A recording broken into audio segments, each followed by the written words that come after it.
This video is brought to you by Granger Warranty, your #1 online source for factory-backed extended warranties in the country. The most controversial car of the year. Are you sure that's not the Ferrari Luce? Okay, case is a point. The new Honda Prelude has gone hybrid only, but does that mean it's slow in a drag race? Well, what have we brought along to compare it to, Case? A Subaru WRX and a Jetta GLI to test out if this Prelude has any straight line credentials. That's right, so the new Honda against two turbocharged legends. Case, you're about to witness hybrid power. Hybrid power. Pretty sure the power windows on this Volkswagen make more noise than your Prelude. Yeah, but do they make 200 horsepower and 232 pound-feet of torque? Well, the windows don't, but the 2-liter 4-cylinder in this car, EA888, makes 228 horsepower, 258 pound-feet of torque. It's a torque beast. You don't know my ace in the hole, though, the unique Two-motor hybrid setup in this Prelude. There's one big motor that powers the front wheels, a lock-up clutch for steady-state cruising, and of course, a reduction gearbox. So, really, I've got no transmission, and that's gonna mean no shifting, which should make this thing faster. And a 2-motor hybrid does scream of performance. I have a 6-speed manual in this GLI Grand Luxury injection, which you don't know anything about. The only thing that I'm worried about with the Prelude is your slippery door handles, very aerodynamic. This thing is a slippery beast through the air, and I've got the brakes from a Civic Type R and the front suspension. Yeah, that's gonna help a lot in a straight line. We'll see how it goes. All right, let's see what happens.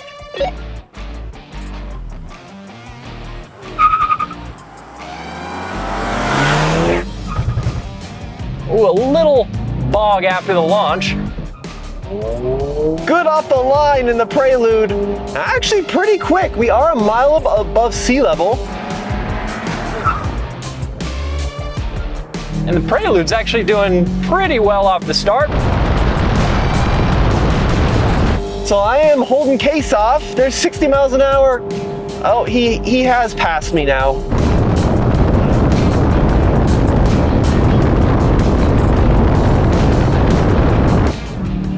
Not enough to hold off the Grand Luxury injection. There's 70. You know, it gets off the line really well, but that's definitely struggling. Okay. This car, it pulls pretty well once you get it going. I'm not sure there's enough RPM you could launch at to make the car not bog a little bit after the launch. Well, it started really well and then didn't end really well. Once the GLI spools up, then it actually pulls pretty hard, so I'm overall impressed with this car. The torque especially is really good. I ran a 1639 in the quarter, and keep in mind, we are a mile above sea level, so that is going to impact things a little bit, but it's not a great time. Yeah, this car did a 1569, so, you know, it's also not a spectacular time, but yeah, here at a mile above sea level and with the timers that we're using, you know, not too bad. It's definitely better than the Prelude.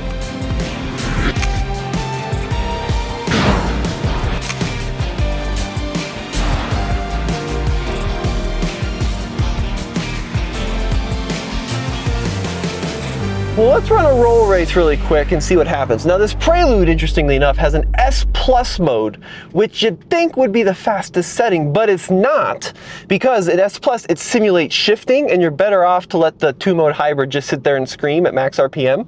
So I've been running this car in the Sport mode to get the most out of it. And I think I will continue to do so, because apparently it gets quite a bit slower when you stick it in S Plus. Yeah, I'm in Sport mode on this car. I think the main thing Sport mode with this car does is pump fake audio through the speakers. I think you could be right, but it does improve throttle response a little bit. It's kind of zoomy. All right, so we'll do a roll race from 30 miles an hour. Get lined up, I'll tell you when we're ready. Let's get rolling here. We want to start at our brand new numbers on Crispin Airfield here. Okay, so there's 20 and there's 33.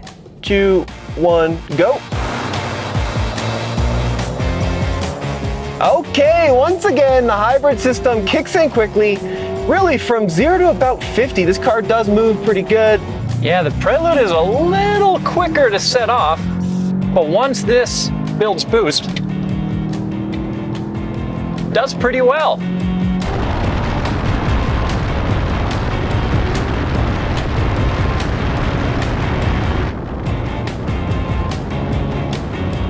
From 50 onward, the Jetta takes me. There's just no way around it. Yeah, it is a definitively faster car. Prelude with that electrification is a little quicker off the line to get going. Your car might be faster, but I've got suede across the dashboard. And suede is good. Yeah, I will say the electrified powertrain, especially up here at altitude with that Prelude, is a little quicker to get going, but once this car gets on boost, it pulls pretty well.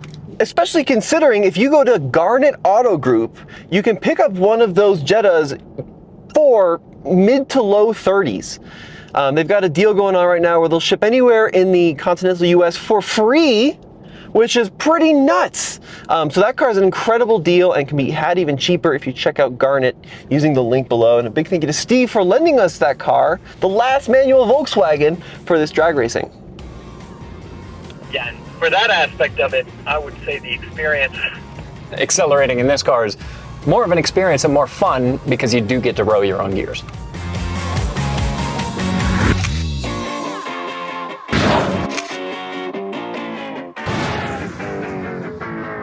I interrupt this drag race for a quick word from our sponsor, Granger Warranty. Now, this is a new car and it has a warranty, but if you want peace of mind, if you want a car that will last forever and you don't have to worry about it because it's got OEM certified parts and mechanics who will work on it, check out Granger Warranty by clicking on the link below.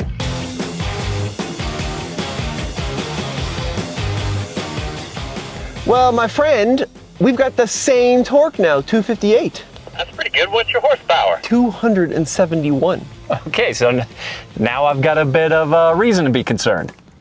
So this is a Subaru WRX, the legend, the myth. That's not a myth, it's real, but 271 horsepower is more than yours, and I've got all-wheel drive, and I've got flat 4 power.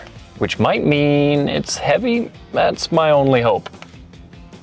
Well, you also have me driving, which is going to be a huge detriment. Yeah, I'm not sure that it's going to make a huge difference compared to me either. I am going extra sport mode though, which is turning off my AC. I might have to do the same. So I don't have a sport mode in this car, but I do have traction control off, which I have done. And let's see who gets to the quarter first.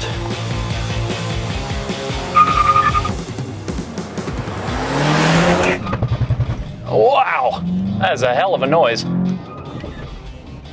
Not a great launch in the Subaru, but once you get it on boost,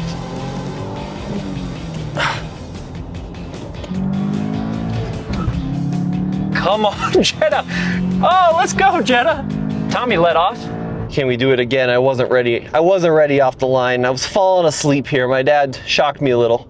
Were you were thunderstruck? Thunderstruck, you got it. Okay, now I'm ready.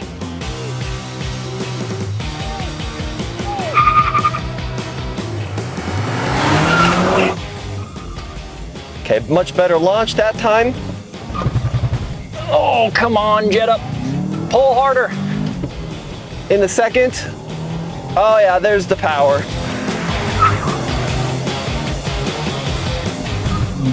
Go, go, go, go, go, go, go. Oh, I'm gaining a little bit. In the third. Actually, that Jetta is coming back a little at the upper RPMs.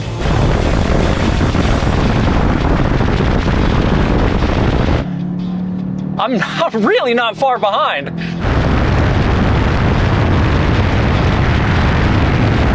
Interesting. So the Subaru got off the line better, but it is neck and neck through the corner. Go, Jetta! Come on! Wow! That was neck and neck. That was really good. I mean, he was ahead, but not by much. You know what? The Subaru gets off the line better. But once we get moving, there's quite a bit of turbo lag in this WRX. And it falls out of boost in between every shift. Interesting, yeah. So the Jetta, pretty consistent on its times. This was a 15.66, so really not far off, even though I went sport mode with the AC off, double sport mode. But yeah, they really were neck and neck. It was a good race. Really good race. You know, I certainly got you off the line, and then as the race continued, you know, especially over about 70, that Jetta, that Autobahn really started to kick in. Now, I just ran a 15.7. So within 0.04, so technically a little slower than you did in that Jetta, but that was about as close as a race could possibly be. Yeah, 100%. I think, again, it does help the fact that this Jetta is a little bit lighter. So maybe there's some assistance there. Subaru makes a really cool noise, and it's fun to drive because you got to be patient for that boost to come on, but certainly it does hamper it a little bit in the quarter mile.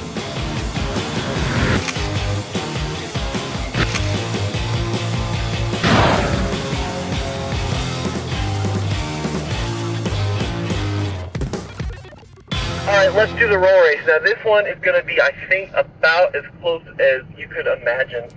Because what we've learned there is that Jetta kind of shoots above its weight class, so I'm excited to see what happens here. It's also why it's fun to do these tests, because oftentimes the numbers on paper don't tell the full story. Absolutely, my dude. Alright, we'll go to 30 and then we'll hit it. Are you ready?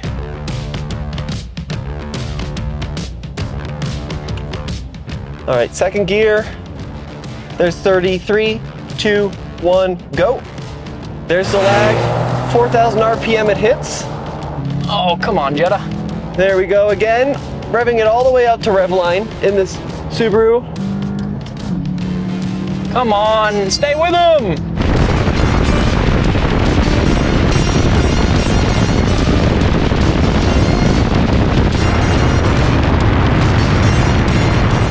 I mean, it's pretty neck and neck.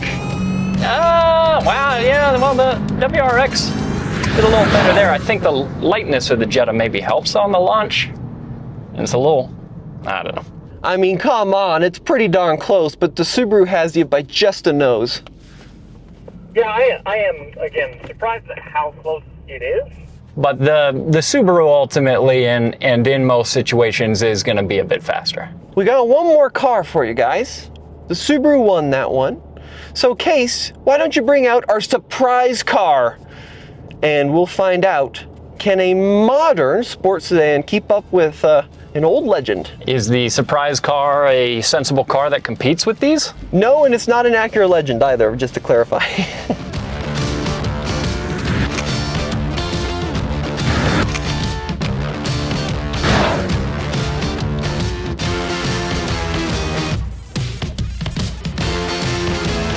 So Kase, you've brought a squished Miata.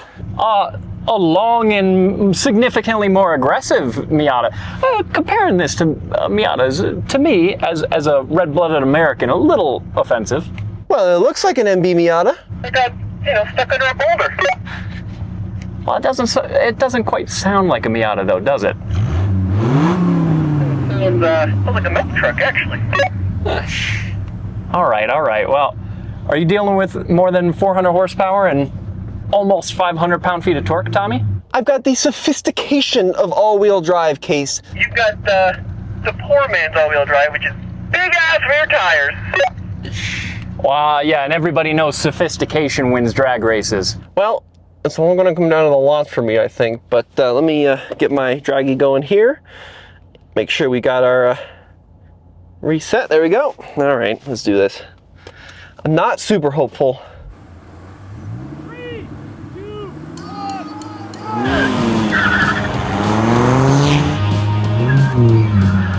Oh, yeah. Okay, well, there goes the Viper.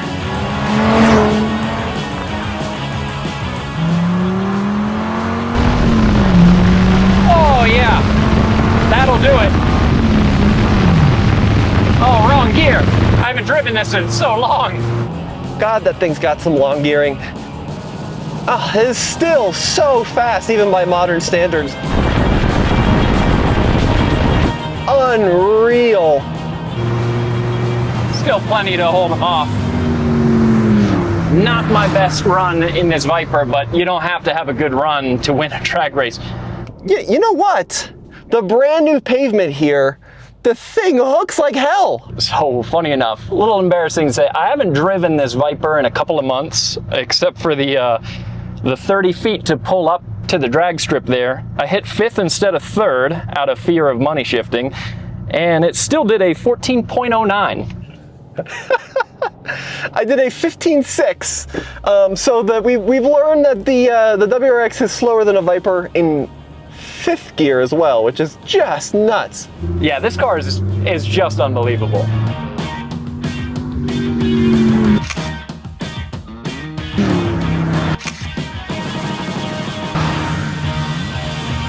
Well, I mean, the Prelude did its best. Yeah, from 0 to like 15, it's really quick, off the line. It's not that slow in general. I will say of these three though, it is the best looking. It's maybe not, arguably not better looking than the Viper, but it does get slightly better fuel economy than the Viper. 44 mpg versus 11. So, save some money at the pump, but Kase, what they really need to do is put a different engine in that Prelude. Yeah, it would be really cool to see a Civic Type R engine in that Prelude. I just don't know if that's gonna happen.